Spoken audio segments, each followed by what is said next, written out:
buenas tardes. Vamos a dar eh, inicio a la presente sesión, coordinada de manera sincrónica para la presente hora y en la presente fecha, para dar culminación a esta materia de lógica jurídica. Ya habiendo analizado una serie de circunstancias en todo este contenido, como hemos podido ir observando, iniciando por esa lógica jurídica en general, procesos lógicos jurídicos, el razonamiento jurídico, la argumentación lógica jurídica y hoy hablando de lo que son esa otra parte importante como lo es la interpretación jurídica. Interpretación jurídica bueno, que es muy importante para el mundo del derecho en el sentido que este es un tema que no lo podemos dejar a un lado y tenemos que tener muy claro que en esta interpretación jurídica se presupone un conocimiento del uso del lenguaje y por eso hablamos anteriormente del lenguaje y pues esas variables que observamos que ya vimos anteriormente. En principio, en los temas de la interpretación, pues se van a relacionar directamente con los problemas que pueden existir en el lenguaje y además con ciertas reglas que vienen de la lógica y vienen de la experiencia.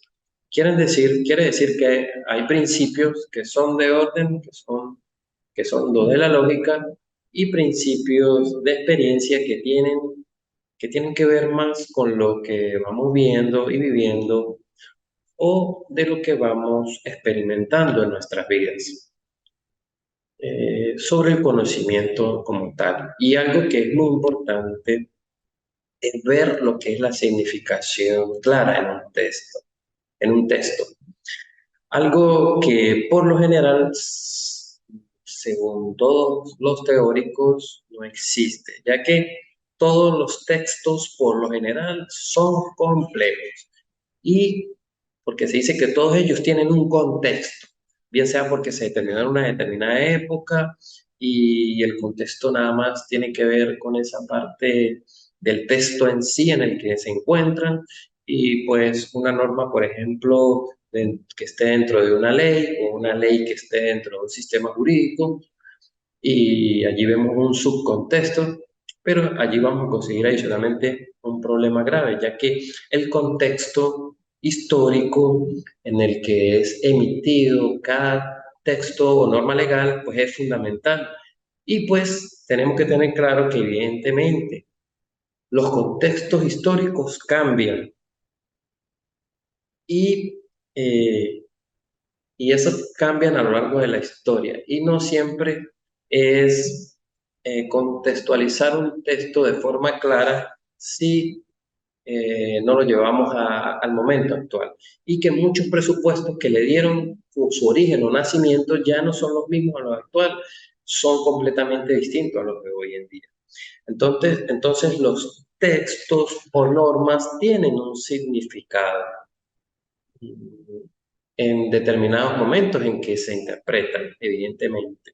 Y como en cada momento en el que se van a interpretar, pues van siendo ellos diferentes en otros momentos históricos, pues entonces los significados de los textos van cambiando.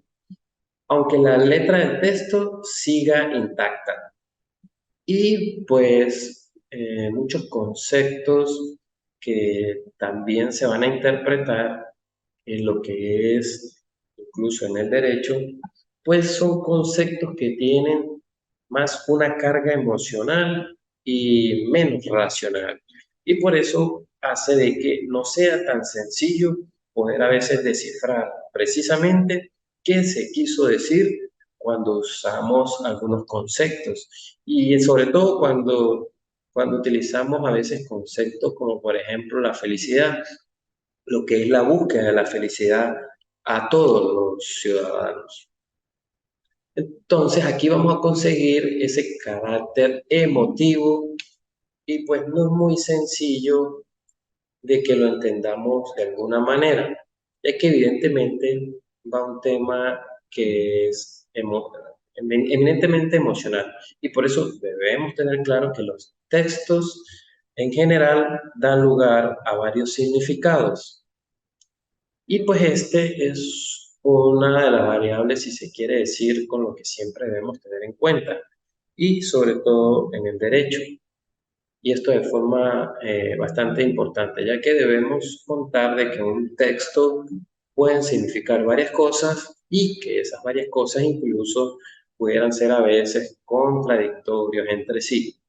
Por eso nosotros observamos cuando vamos a definir términos jurídicos, pues allí vamos a encontrar que a lo largo de la historia, por ejemplo, si revisáramos la jurisprudencia, vamos a ver que a veces las tesis son contradictorias. Y pues allí quiere decir que en algunos expertos en determinadas materias eh, sobre un concepto y en algún transcurso determinado de tiempo, pues siempre van a tener algunas definiciones que son diversas entre sí, sin dejar a un lado y olvidar que en el mundo del derecho, evidentemente hay conceptos que son técnicos y esos conceptos técnicos hacen que a veces la interpretación pudiera ser compleja. Entonces allí vamos no solamente a hablar de técnica jurídica, sino también de ciencias o tecnología en los que nos vamos a conseguir en este mundo. Esto evidentemente va a implicar o pudiera existir un conocimiento en sí de lo que es esa ciencia de la técnica jurídica y así identificar ante cuál de ellas estamos en esas técnicas. Entonces, así debemos entender que en la interpretación vamos a conseguir dos percepciones fundamentales. Hay dos teorías filosóficas que nos dicen cómo funciona el lenguaje. Hay una concepción que la podemos llamar concepción semántica, que es la más tradicional, y hay otra a la que le llamamos pragmática. La primera significa que esa concepción semántica, que es la que, por ejemplo, tiene un presupuesto en las que las palabras que se van a expresar en el texto ya tienen, como decían los clásicos de la interpretación, ya tienen una significación propia. Esto quiere decir que la palabra y el concepto pues ya tienen perfectamente definido desde que se emite qué es lo que quiere decir. Y la tarea entonces del intérprete es solamente tratar de recuperar esa significación y darle una viabilidad práctica. Entonces aquí vemos que la significación del texto está preestablecida por el autor. Esto quiere decir que el sujeto que tiene el control del texto o de la normativa, pues es su autor. Y en este caso, el intérprete es solo un actualizador de esa significación que el autor del texto le pretendió dar. Allí entonces este autor tiene el control absoluto del mismo y por eso allí define qué significa o qué no significa un texto determinado. Aquí es muy importante, por ejemplo, en el derecho nosotros damos a entender que voluntad del legislador y sentido del texto pudieran ser lo mismo y que coinciden perfectamente, ya que una interpretación correcta pues sería aquella que pueda recuperar el sentido original del texto de acuerdo con la voluntad del legislador. Esto por un lado, ¿sí? Ahora, pasando a una teoría contemporánea que se orienta más a la parte pragmática, vemos que esta es una disciplina que tuvo grandes cambios durante el siglo XX, en la que ha llevado a unas implicaciones de que cuando se vaya a hacer una interpretación de un texto, bien sea un texto escrito o un análisis verbal, pudiéramos decir que esos diversos actos del habla tienen que ver con lo que significa ese término. Entonces, no solamente con una definición de diccionario o con cualquier significación propia, ya que esto tiene que ver con circunstancias que rodean la aplicación de un texto, según lo que nos dicen, por ejemplo, la hermenéutica. Y es que allí nos dice que cuando cada uno de nosotros analiza un texto previo a lo que es su aplicación, hay o existe una necesidad que nos plantea el caso. Y ese caso va a fijar las circunstancias que le van a dar o van a influir de alguna manera en el sentido de lo que es ese texto. Así pues quiere decir que todas las circunstancias a través de las cuales nosotros tenemos que considerar para la aplicación de un texto o normativa, pues este va a tener un impacto en lo que significa o lo que no pudiera significar el mismo. Y de allí pudiéramos decir que todas las circunstancias a través de las cuales nosotros tenemos que ver la significación de un texto es más un significado de lo que nosotros estamos viviendo, experimentando, que en sí de lo que nosotros pudiéramos estar pensando. Entonces, allí los textos significan, evidentemente van a significar algo. Y esto de significar algo es referente a lo que estamos viviendo con respecto a nuestra experiencia o necesidades concretas del momento. Y no solamente con lo que algún autor en el pasado le ha querido atribuir a ese texto. Y entonces, pues allí la interpretación incluye una aportación de conocimiento de quien está interpretando. Por eso allí vamos a conocer que es muy importante que en estas significaciones modernas o ideas modernas del lenguaje, en este tipo de concepciones pragmáticas, vamos a entender que el control del texto lo tiene el intérprete, no tanto el autor. Por eso, siempre estas escuelas nos dicen que una vez que el texto existe, entonces el texto ya tiene una independencia respecto a lo que fue su autor. Entonces, con esta posición se aplica el principio según el cual la interpretación es una actividad productiva y no meramente reproductiva de la voluntad de algún autor.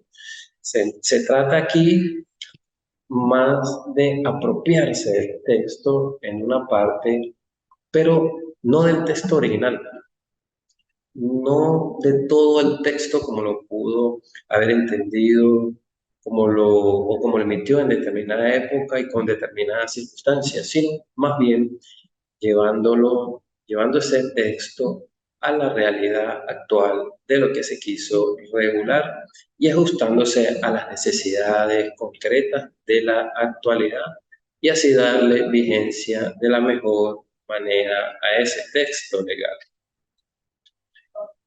Aquí lo importante es entender bajo esta posición que la interpretación es en sí una variable totalmente volátil en su resultado como tal, precisamente porque las circunstancias o las personas o esas necesidades que tienen, esas necesidades de cambio, esas necesidades eh, de cada interpretación, pues son diferentes. Y todo ello hace que no exista la garantía, como dice Ronald Dworkin, en el que dos expertos en una determinada época y sobre determinado tipo de texto deban o puedan llegar a las mismas conclusiones. O por el contrario, pues se puede ver que en el derecho siempre va a haber dos expertos y en ese caso esos dos expertos eh, vamos a ver que siempre existen, eh, siempre en el derecho vamos a conseguir dos expertos sobre la misma materia que tienen puntos de vista encontrados. Y ninguno de los dos puede decir al otro que su interpretación es la correcta y la del otro no, o que la interpretación del otro no es incorrecta.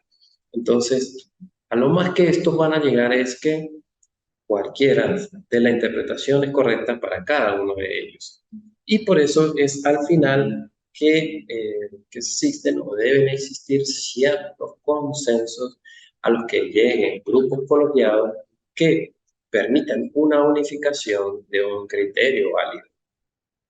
Por ello, en materia de interpretación, tenemos que descartar la idea de una única respuesta correcta. Y pues vamos a hablar en estos casos no vamos a hablar de una operación de cálculo precisa, como la que hay en los ejercicios de lógica jurídica, por ejemplo. De tal manera que eh, en estos casos, pues nosotros como, si se quiere, como posibles analizadores de las normas, tengamos claro que la interpretación lo que busca es servirle al poder de la mejor manera y así llevar a un orden social válido. Con la interpretación, más que buscar una técnica para desentrañar sentidos, es una técnica de exposición de lo que para una persona que tiene una capacidad para ello, lo hace con su fundamento y así pues da el significado de determinado texto o bajo determinada circunstancia. Debemos tener claro además que el texto o normativa es independiente de su autor. Y pues en el caso del intérprete, cuando tenemos un intérprete oficial, este es el que dice cuál es el alcance de esa norma y cuál no. En estos casos, llevándolo a nuestro ordenamiento jurídico, en estos casos de interpretación de normas, tenemos que constitucionalmente existe un precepto establecido allí en el cual nos dice que existe un órgano y en este caso es la Sala Constitucional del Tribunal Supremo de Justicia como máximo intérprete de la Constitución y demás legislación vigente en nuestro país. Esto para que tengamos claro en el aspecto de nuestro país, quién es el máximo intérprete llevando un poco esta materia a el ordenamiento jurídico vigente en nuestro país. Bueno, pasando ahora a una propuesta en la que son las teorías de la interpretación, vamos a conseguir las teorías cognitivas, la teoría escéptica y la teoría intermedia. En el caso de la cognitiva, esta implica que cuando interpretamos, pues nosotros lo que hacemos es conocer lo que ya está en el texto. Esto es una teoría que tiene un parentesco con las teorías semánticas, porque lo que se trata es, como dice García Maínez, es desentrañar lo que dice el texto. Luego vemos una teoría escéptica que nos dice que la interpretación es más una actividad de verificación para posterior decisión. Con esto ya se implica de que no existe una reproducción, sino que más bien es un posicionamiento muy personal frente a un texto y que ese posicionamiento personal va a trascender en mucho a lo que dice la letra de la ley. Y por último, pues se propone en esta teoría, en lo que es la teoría intermedia, como en el caso, o como en los casos en los que se debe manejar que la interpretación es en algunas ocasiones una actividad que implica un conocimiento, pero hay otras oportunidades en las que existen otros tipos de valoración y de decisión como tal. Entonces allí surge la teoría ecléctica en base a las anteriores dos presupuestos. A raíz de esto, pues nos preguntamos por qué dicen todos estos escenarios, todas estas teorías. Pues evidentemente surgen porque en el derecho o en cualquier texto legal existen eminentemente lagunas, es decir, vacíos u oscuridades que no son completamente regulados por los mismos. Y es por ello que existen todas estas teorías que deben ser pues eh, deben ser colegialmente o colegiadamente reguladas, profesionalmente tratadas, y ya que una norma que está establecida y que en general eh, puede ser una norma muy buena, eh, pues a veces se puede catalogar que una norma es muy buena eh, a través de una interpretación, pues, o que pudiera ser un buen aporte. También pudiera darse el caso que se tergiversara y llegarse a un caso perjudicial. De allí la importancia de la autenticidad y el profesionalismo de quien lleva esa interpretación de cualquier texto. De allí que, como lo comentábamos, Aristóteles cita la necesidad de ese principio de la prudencia, porque en ningún momento debe manejarse la interpretación a los extremos. Es decir, no solamente apegado al texto de la letra, sino también ajustarlo a la época en que se va a interpretar y usando principios de igualdad, de equidad y de justicia. Aquí pues tenemos que ver eh, eh, que vamos a conseguir algunos tipos de interpretación. Estos tipos de interpretación, pues vamos a ver que existe una interpretación restringida o la que es la interpretación amplia. En cuanto a la primera, a la restricción, a la interpretación restringida, pues debemos tener claro que existen normas en las que aparentemente están evidentes, claras, pero en estos casos las teorías dicen que estos tipos de interpretación de normas que están evidentes o claras, pues no pudieran en principio ser interpretadas, ya que esas se ajustan o se deben ajustar al espíritu establecido en su propia letra, mientras que algunas normas que pudieran ser oscuras, pues indudablemente deben ser interpretadas. Y en el caso del tipo de interpretación amplia, nos dice que en estos casos siempre debe aplicarse la interpretación a todas las normas. Y esta, si se quiere, es la predominante en la actualidad. Ahora, vamos a verificar eh, en la Constitución Nacional, vamos a conseguir una serie de normas en el cual podemos decir si se está en cualquiera de estos escenarios. Es decir, se le pudiera aplicar una interpretación o no se le pudiera aplicar una interpretación. Entonces, Al respecto, vamos a hablar, si se quiere, de la restringida. Nosotros conseguimos en nuestra Constitución Nacional un artículo como lo es el artículo, el artículo 63, un artículo importante en el que me establece el derecho al sufragio. Entonces, este artículo nos establece que el sufragio es un derecho.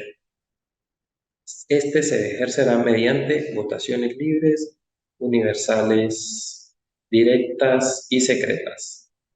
La ley garantizará el principio de la personalización del sufragio y la representación proporcional.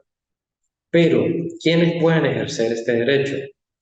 Este derecho, el artículo siguiente, el 64, nos dice, son electores todos los venezolanos que hayan cumplido 18 años de edad y que no estén sujetos a la interdicción civil o inhabilitación política. En principio, aquí vemos que la ley no admitiría algún tipo de interpretación, por cuanto es taxativa al indicar que para ejercer este derecho se requiere que los ciudadanos según el artículo 64, tengan 18 años de edad para ejercer este derecho. Ahora, también lo vamos a mirar en otro en el cual se le pudiera dar una interpretación distinta y es llevándolo un poco al ámbito laboral. Vamos a conseguir un artículo como lo es el artículo 92, en el cual establece el derecho a las prestaciones sociales. Y aquí nos dice que todos los trabajadores tienen derecho a gozar de estas prestaciones sociales y que los mismos, pues, sean recompensados, con la antigüedad en el servicio y los pares en caso de cesantía. El salario y las prestaciones sociales son créditos laborales de exigibilidad inmediata y toda mora en su pago generarán intereses los cuales constituyen deuda de valor y gozarán de los mismos privilegios y garantías de la deuda principal. Aquí evidentemente nos abre un compás, ¿sí? Este texto del articulado de la Constitución, en el cual pues vamos a ver que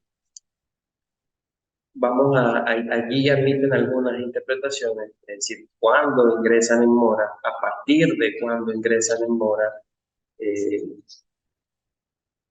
por no pagar esas prestaciones y que generan intereses y pues van a generar una serie de incidencias partiendo de de este supuesto y que adicionalmente van a ser créditos que gozan de una garantía en las deudas principales. Allí evidentemente queda abierto un compás a los efectos de desarrollar no solo la interpretación que se puede hacer de este artículo, sino como base fundamental al desarrollo de las leyes laborales en el país. Entonces, esto para llevar un poco a manera de ejemplo estos dos casos que se pueden presentar en, en los casos de los tipos de interpretación jurídica. Bueno, ya para ir finalizando un poco, pues espero que el desarrollo de la materia hayamos podido ir aprendiendo y dilucidando ciertas situaciones que en el día de mañana, cuando ya estemos por graduarnos y al ser unos profesionales en esta importante carrera, pues a veces nos preguntamos en el sentido de que sobre todo el tema de la lógica jurídica y de tantas teorías o autores, de qué nos puede de repente servir. Algunos en principio, pues, eh, se puede denotar de que la materia pudiera ser tediosa o pudiera no tener la importancia, pero les garantizo que eh, cuando hayamos leído, cuando hayamos analizado y tener los presupuestos, en este caso el último de la interpretación, pues nos va a ayudar en el desarrollo de la misma. ¿Por qué? Porque, por ejemplo, en el tema del razonamiento de lo que es el silogismo. El silogismo es encargado como ese razonamiento en el que la conclusión a la que se va a llegar, eh, en el que la conclusión a la que se va a llegar es una consecuencia que se sigue necesariamente de los supuestos con unas premisas que son el punto de partida y que son el antecedente para llegar a ese racionamiento. Entonces, este es un tipo, evidentemente, de racionamiento que es deductivo y que hace a la parte, que se hace aparte de lo que es la lógica.